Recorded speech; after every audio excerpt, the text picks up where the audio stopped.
Good evening, good morning, good afternoon, good evening students. English मसन channel में आपका स्वागत है। यदि आपने मेरे इस चैनल को अभी तक सब्सक्राइब नहीं किया तो सबसे पहले मैं इस चैनल को सब्सक्राइब ताकि मेरे लेटेस्ट वीडियो स्टूडेंट्स आपको टाइम पर मिलते रहें। स्टूडेंट्स, इस वीडियो में हम क्लास 9 की इंग्लिश की एनसीईआरटी की जो बुक है बिहाइव, उसकी poem a legend of Northland को डिस्कस करने जा रहे हैं। This poem narrates the legend of an old lady who angered Saint Peter because of her greed.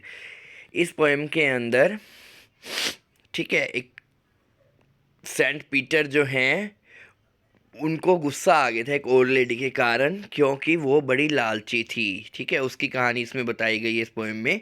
Away away in the north land, दूर दूर, कहाँ पर?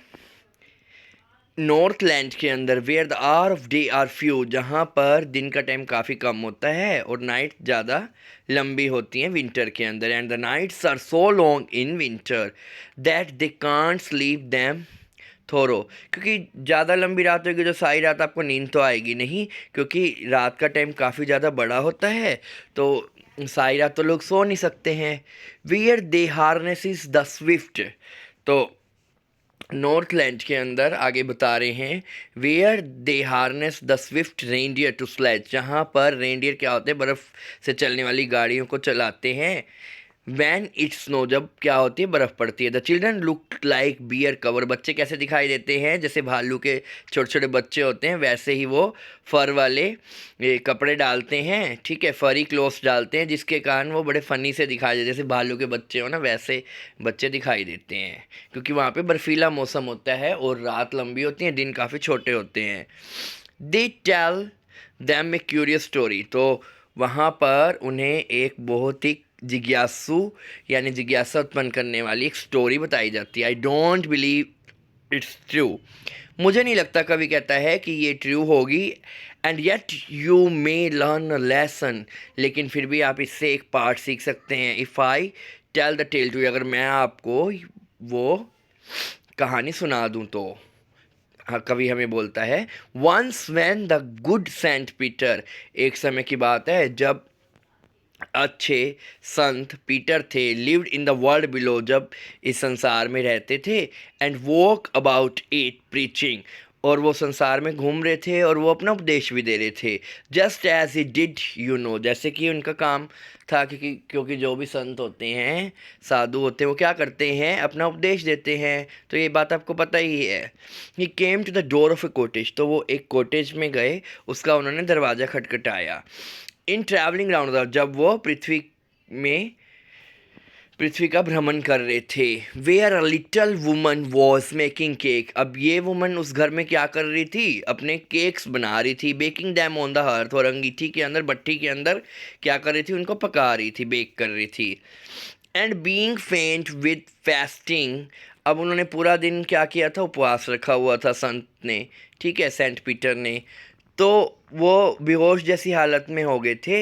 And the day was almost done, अब यानी सूर्यास्त होने ही वाला था। ये आस्क्ड, उन्होंने उसे कहा, from a store of cake give him a single one, उन्होंने कहा कि अपने केक्स के जो स्टोर कर रखे हैं उनमें से एक केक उन्हें सिर्फ दे दे।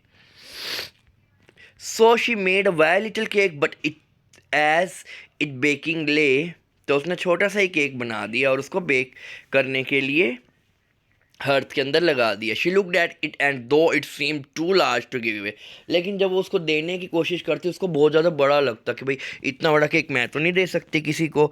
There for she need it another, इसलिए उसने क्या किया, एक और केक को तैयार किया। And still a smaller one, अब तो थोड़ा और स्मॉल था। But it look when she turned it over as large as the first had done, लेकिन जब वो बनने के बाद उसको देखती है तो उसको उतना ही बड़ा दिखाई दे रहा था केक जैसा कि पहले वाला था। तो वो ये केक भी उस साधु को, सेंट पीटर को, नहीं दे सकती थी। Then she took a tiny scrap of dough, अब तो क्या किया उसने, थोड़ा सा डो ले लिया, थोड़ा सा ही, बिल्कुल टिनी स्क्रैप जितना। एंड रोल, उसको रोल रोल करती गई flat. And baked it thin as a wafer, उसने इतना पतला इसको एक वेफर की तरह बेक कर दिया। But she could not part with that, लेकिन उसके अंदर इसको भी देने की इच्छा नहीं थी, यानी वो उसको भी नहीं दे सकती थी, इतनी ज़्यादा वो लालची थी। For she said my cake that seem too small, कहती मेरे केक तो बहुत छोटे दिखाई देते जब मैंने खुद खाने होते हैं, when I eat of them myself and yet too last to give away, लेकिन जब किसी को देना पड़ जाए तो उसको बहुत बड़े दिखाई देते, यानी वो बहुत ज़्यादा लालची थी, वो अपनी चीज़ किसी को दे नहीं सकती थी। So she put them all on the shelf, इसलिए सारे के सारे केक अपनी शेल्फ पर ही लगा देती है। देन गुड सेंट पीटर ग्रू एंग्री, लेकिन अब तो संत महात्मा को बहुत ज़्यादा गुस्सा आ गया, सेंट पीटर को। एंड ही वॉज हंग्री, उनको बहुत ज़्यादा भूख भी लग रही थी और वो बेहोश होने की हालत में हो गए। And surely such a women was enough to provoke a saint, और इस तरह की जो लालची महिला है वो किसी भी संत को गुस्सा दिलाने के लिए काफ़ी है। एंड ही सैड, उसने कहा you are far too selfish, तुम तो बहुत ज़्यादा लालची हो, स्वार्थी हो। To dwell in human form, कि तुम्हें तो एक मनुष्य के फॉर्म में रहने का कोई हक ही नहीं है। To have both food and shelter, और तुम्हें खाना मिलता रहे और आग मिलती रहे ताकि तुम अपने आप को ठंड में गर्म रख सको, ठीक है, और एक घर मिले, भोजन मिले, ऐसा तुम इसके लायक ही नहीं हो। Now you shall build as the bird do, अब तो तुम पक्षियों की तरह ही रहोगी, ठीक है, जैसे पक्षियों को अपना खुद से घर बनाना पड़ता है, सारा काम खुद करना पड़ता है। And shall get your scanty food, और तुम अपना थोड़ा सा ही खाना खा पाओगी, ठीक है, by boring boring and boring, किसमें, छेद करके लकड़ी के अंदर, by boring boring boring all the day in the hard dry wood, तुम तो कठोर लकड़ी के अंदर सारा दिन अपनी चोंच से छेद करती रहेगी, ठीक है, इस तरह से तुझे खाना मिलेगा। इस तरह से उन्होंने उसको श्राप दे दिया। Then up she went so the chimney, तो चिमनी में से बाहर निकल के गई, नेवर स्पीकिंग वर्ड, उसने उसके बाद कुछ भी नहीं बोला। And out of the top flu A would picker, और उसके बाद वो एक वुड पिकर बन गई। वुड पिकर का क्या काम होता है, लकड़ी के अंदर वो सारा दिन अपनी चोंच से छेद करता रहता है, बोरो करता रहता है, ठीक है, बोर करता रहता है। For she was change into bird, वो अब एक वुड पिकर, एक बर्ड बन चुकी थी। She had scarlet cap on her head, उसके सिर के ऊपर एक स्कारलेट कलर का कैप बना हुआ था। That was left the same, वो वैसे का वैसे रह गया। But all the rest of her cloth were burn, सारे उसके कपड़े जल गए। Black as a coal in the flame, और काले हो गए बिल्कुल जैसे कि कोयला होता है फ्लेम्स के अंदर।